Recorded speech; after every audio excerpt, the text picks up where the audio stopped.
I can't tell you, number one, how much fun I had watching Not Okay, but number two, how joyous it was to watch a film that is so accomplished and says so much. I am a huge fan of this film, Quinn. Thank you. That means so much. Thank you. I see parody, I see satire all the time, but to see something that is so on point, you hold a mirror up to every single one of us that gets on social media, and you put this in our faces, and you put the blame on us. It's not the internet to blame. It's not news media to blame. It's us, because we're the ones. We are Danny. Essentially, we are Danny. And you put it out there, no apologies, and it's fabulous. Oh, thank you. That means so much to me. Thank you. Let me start with where the idea for this film arose. Was this one of those, you woke up at breakfast, you're looking on Instagram and TikTok and got a bright idea? Or where did this idea start?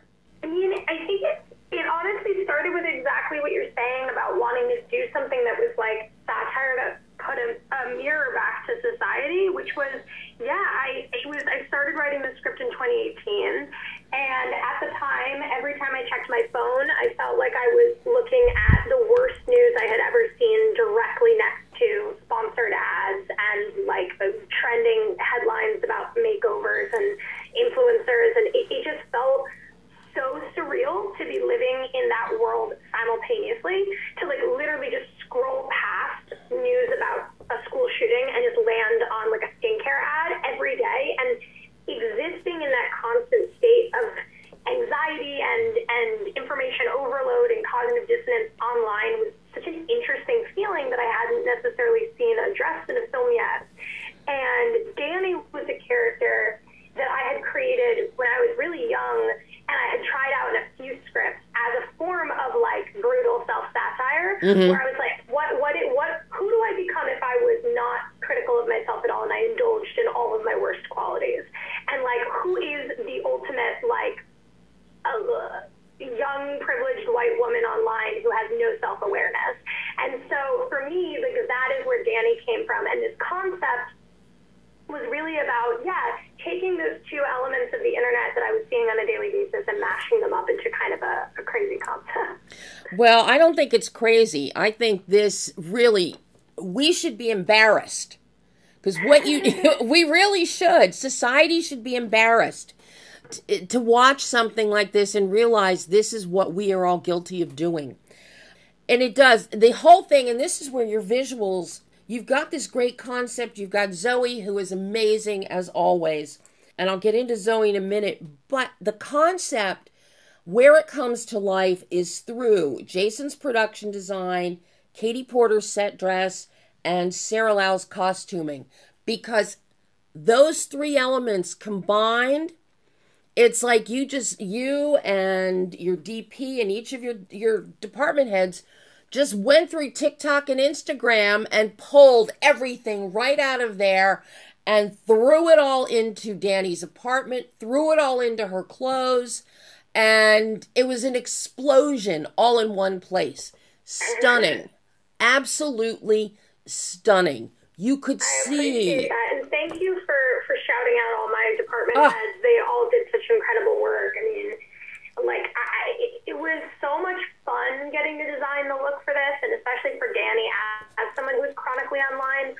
Sarah and I were working together for months before the film started shooting, and we were just immersed. We were DMing each other photos on Instagram every day. We were watching YouTube videos, like really, really immersing ourselves. And then Zoey also like threw herself into internet research, and Jason came on board late because we connected like right as we needed a production designer, and he just absolutely killed it. He knew immediately, like when he jumped on our first call, like his lookbooks were just exactly the film, and I just knew he was the perfect production designer. But it was so much fun really getting to lean into all of those micro trends. And I think I was so scared by Gen Z being like, somebody who's never been online made this. And so I was such a hard ass with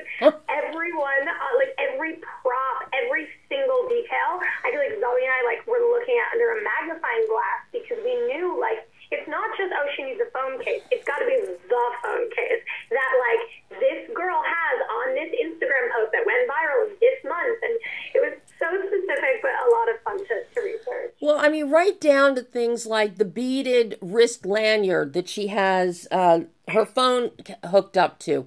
Each individual fingernail is a different color. It's like it's like she saw too many Paris Hilton nail ads.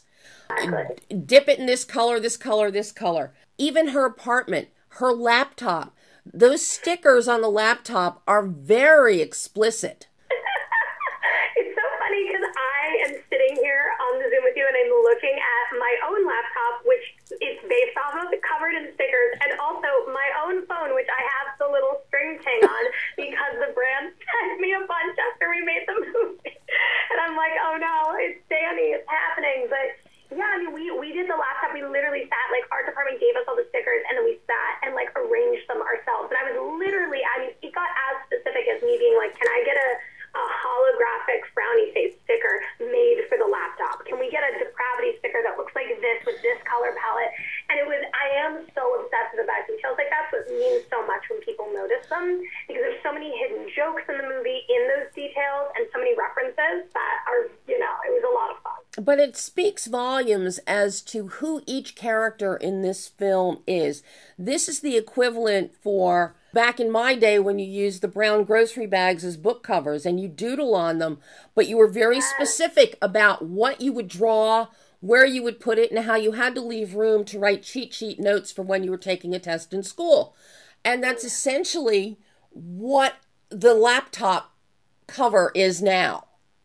Yeah. And I did that. I remember doing the brown bag books. It was so much fun. So much better than those, like, squishy ones that you stretch over the all of this builds this world that Danny's in. And this is where your cinematographer, Robby's work, I'm a huge admirer of his work anyway. Going back to The Guest, but I particularly loved what he did in A Call to Spy, which is a totally different color palette and design than Not Okay. But he has a great command of visual grammar. And what the two of you have come up with here, with your use of color, and everything is, it's open. Everything is, it's light, it's bright. Nothing is in the shadows. So you've got that stunning metaphor happening. But then what you also do is you keep, the two of you keep everything in mid to wide shots, but for when Danny is obsessing on her phone or has her head 4 inches from her laptop screen, and it's all about her. And I love how you have visually structured that so that Danny then is really oblivious to the world around her, but only the world that she is looking at with comments to her. It's really fascinating. Thank you. Yeah, that means so much. So Robby, I was a huge fan of Blind Spotting, and I thought that the visual humor and navigation of very prescient topics and intense drama in that film was so incredibly handled. And I immediately loved his work in that and wanted to work with him. And it was a lot of fun with this. We had a lot of visual references, and a lot of it was about symmetry and centering Danny, because Danny is always trying to center herself. Yep. And so there's a lot of shots in the film that are almost perfectly symmetrical, and that came down to the production design and the cinematography. And yes, the use of color as symbolism, and making it very poppy and bright, just like Instagram is, just like your phone is. And understanding Danny's mental state while still making you laugh with some of the visuals is really a goal for us. Yeah. And then also with when Rowan comes into the story, we wanted to sort of disrupt the glossiness of the vibe a bit, and we shifted into more handheld. We actually became less symmetrical and centered once Rowan was there, because she shifts the focus of the film. And so whenever her character is in a scene, it actually impacts the way that the scene is shot and really changes the visual language of the film, just as it changes the tone. So that was something that was really exciting to play with. And then with color, Robby is he comes from a background of being one of the most successful and talented gaffers in the industry. And the lighting is he's just a lighting genius.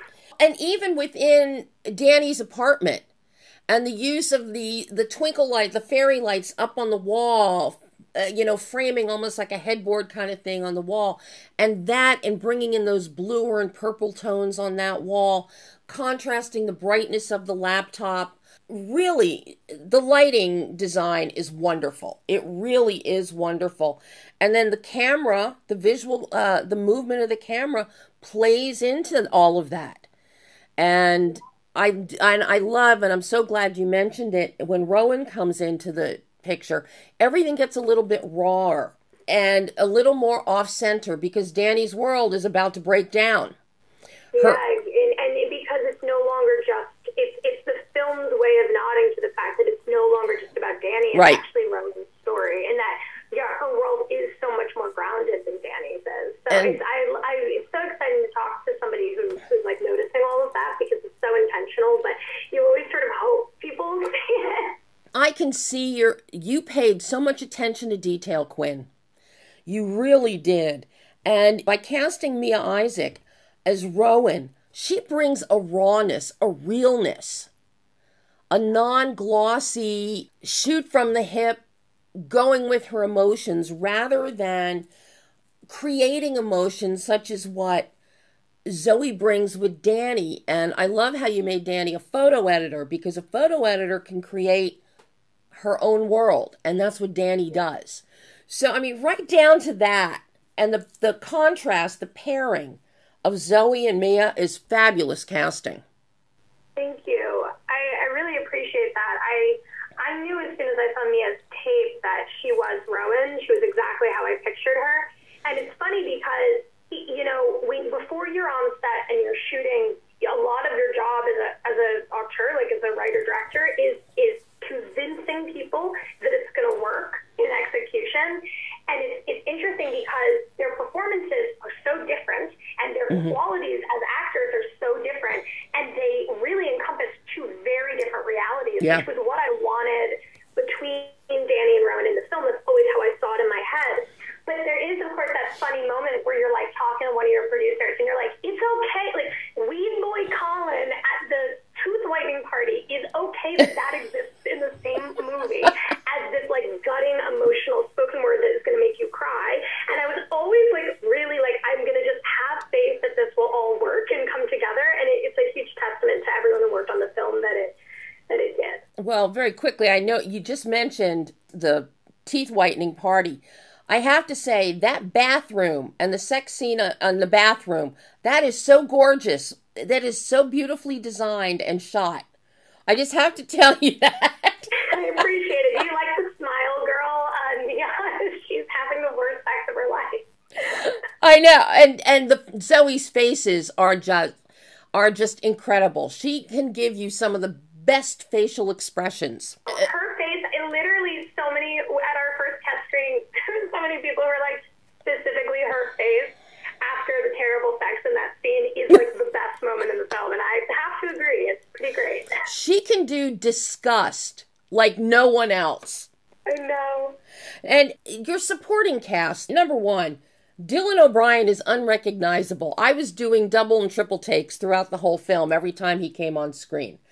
But the rest of the cast, you really capture the world and the generations and each archetype, each demographic. I love the character of Harper, Nadia Alexander's character of Harper, because there's always got to be a Harper. And Harper can choose to either just keep her mouth shut and think things through and not hurt more people, or go and blast and force a hand. And we all know somebody like that. 100%.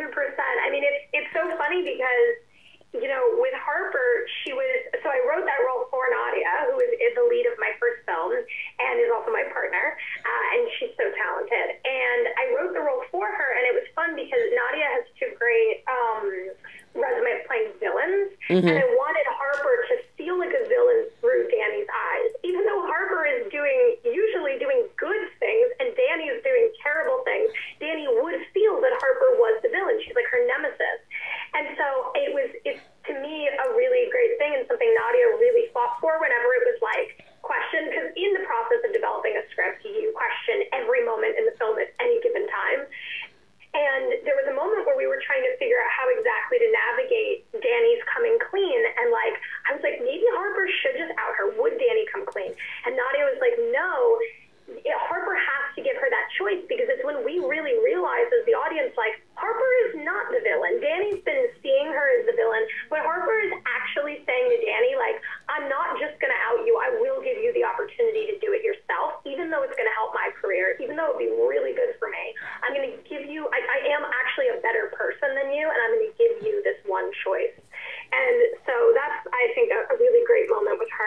And then, yeah, with Dylan, oh my God, like truly unrecognizable. So I just think about that when I'm watching it. It's also so different from who Dylan really is. Like his voice, the persona, his look, everything.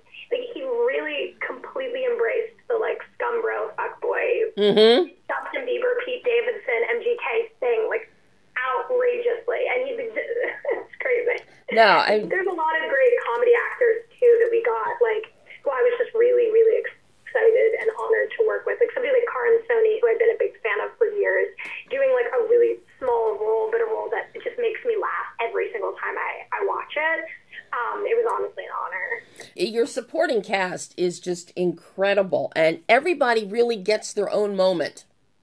Everybody gets at least one little moment, and your dialogue is so crisp that we know exactly who these people are in the zeitgeist.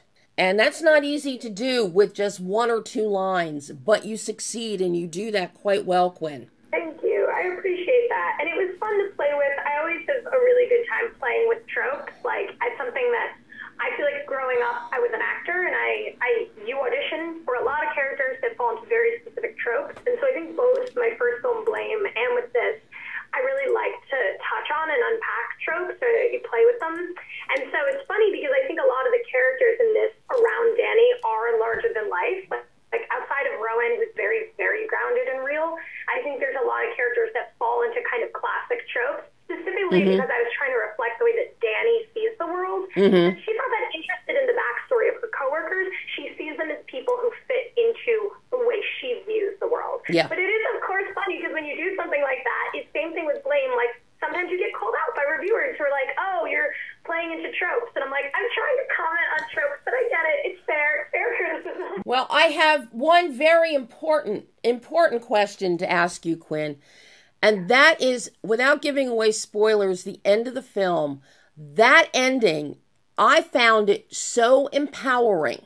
What happens in that final scene is so empowering. That, to me, was so redemptive. Appreciate that. It's the redemption, I hope. It truly is. So much about capturing what the story is really about, shifting the lens of who should really be the main character of the story in the final moments. And yeah, about giving us a glimmer of hope for a number of reasons without a clean, happy ending. You could have gone very easily another direction. And I love the direction you took, but the film ends on such an empowering note. And it very clearly tells us, get off the internet.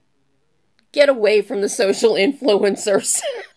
So now, one final question for you, Quinn. At the end of the day, after making this film your second feature, what did you learn about yourself as a filmmaker and storyteller with this film?